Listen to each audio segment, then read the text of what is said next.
school system will never teach you about money.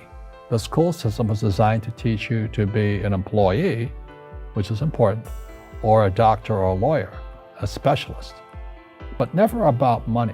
My father was the head of education, PhD, all that stuff. I go home and ask him, said, why don't we learn about money in school? And he looked at me and says, because the government doesn't let us teach that subject. The government tells us what we can teach and what we can't teach. And I thought that was strange. And I said, but aren't we going to school to learn about money? He says, no, your job is to get a job. I said, but you get a job to earn money. He goes, no, you're supposed to just get a job. I went, no. Isn't the purpose of a job to earn money? He goes, you're correct. I said, so why don't I just learn about money? I can skip the job part, you know? And he got flustered and he said, if you want to learn about money, why don't you ask your best friend's father about money? And I said, why? That's Mike. So why ask him? He says, because Mike's father is an entrepreneur. And I said, what are you? He says, I'm an employee. I'm a government employee. And I went, oh, what's the difference? He says, the difference is an entrepreneur must know about money, or they're no longer entrepreneurs. And he says an employee doesn't have to know anything about money, because the government will take care of them, the company will take care of them. So I'm all confused.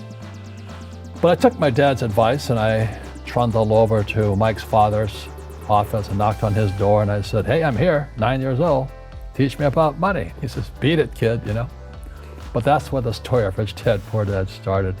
And finally, through persistence, my rich dad started teaching me about money on one condition. And that condition was he would never pay me.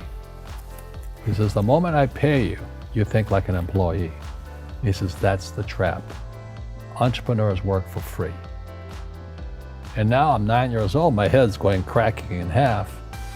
He says, you never want a paycheck. You understand that, kid? I said, okay, I got it.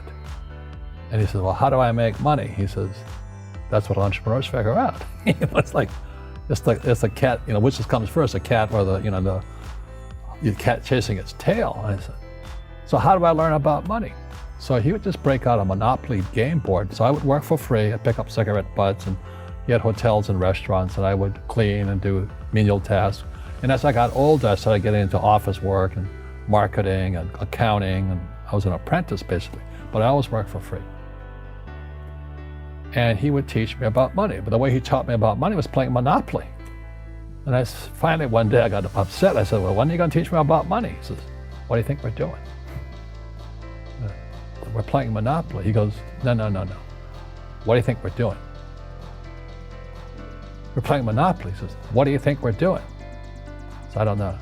I'm teaching you about money. And then that's when, you have one green house. He says, there's many formulas for great success in money. There's thousands of them, but one of the best ones found on the game of Monopoly. Still is today. 4 green houses, 1 red hotel. I said, what? He says, one of the greatest ways to acquire great wealth is playing Monopoly in real life. 4 green houses, 1 red hotel. But is that all there is? He goes, that's it. And he says, what do you think I'm doing? And I went, I don't know. So then he took me out and he showed me his greenhouses. And 10 years later, when I was 19, I was now in school in New York, and I come back to Hawaii, and Rich Dad had bought the biggest piece of land smack dab in the middle of Waikiki Beach. And when you go to Waikiki Beach today, you'll see the Hyatt Regency Hotel. That was his hotel. Just like the game of Monopoly. Just like the game of Monopoly.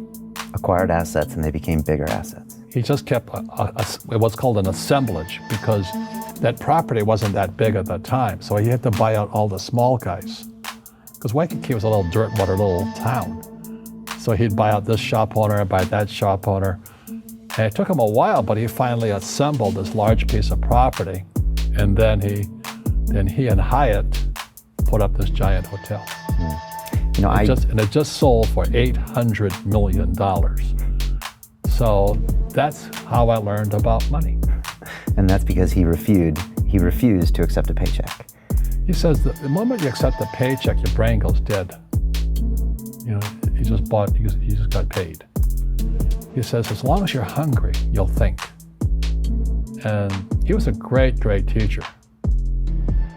So today when people ask me what I do, they know me as the author of Rich Dad, Poor Dad.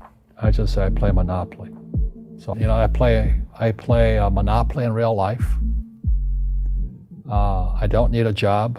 I don't have a retirement. I don't need a retirement. I don't want the government to take care of me. But I felt a social responsibility to teach. And that's what my Rich Dad did for me. We all have fear. To be truthful, we all have fear. It's just how you deal with it. And, Einstein said, imagination is more important than knowledge, but knowledge empowers imagination. And what most people lack is real business knowledge, like accounting, like debt, like taxes. You got to know that stuff, but they don't teach it in school to anybody. So, and then when people ask me, how did your rich dad learn this when your poor dad, a PhD, didn't? And the answer is very simply, my rich dad, who's my best friend's father, his father died when he was 13. So rich dad had this family business at 13 to run. So he had to drop out of school, which was his blessing. There's blessings, and sometimes the blessing doesn't look like a blessing, but it turned out to be a blessing. And then his teachers became his bookkeeper, his accountant, his attorney, his banker, his real estate agents. So he has what I call real teachers, not these fake teachers in school. You see, most teachers in school, they're out of ethics. They teach subjects they themselves don't practice. Poor will always be amongst us because it starts up here. Right, it's that fear mentality. It's in their words, and the words become flesh. Again, I'm not really religious. I flunked out of Sunday school also. But when they say I can't afford it or I can't do that, they go down.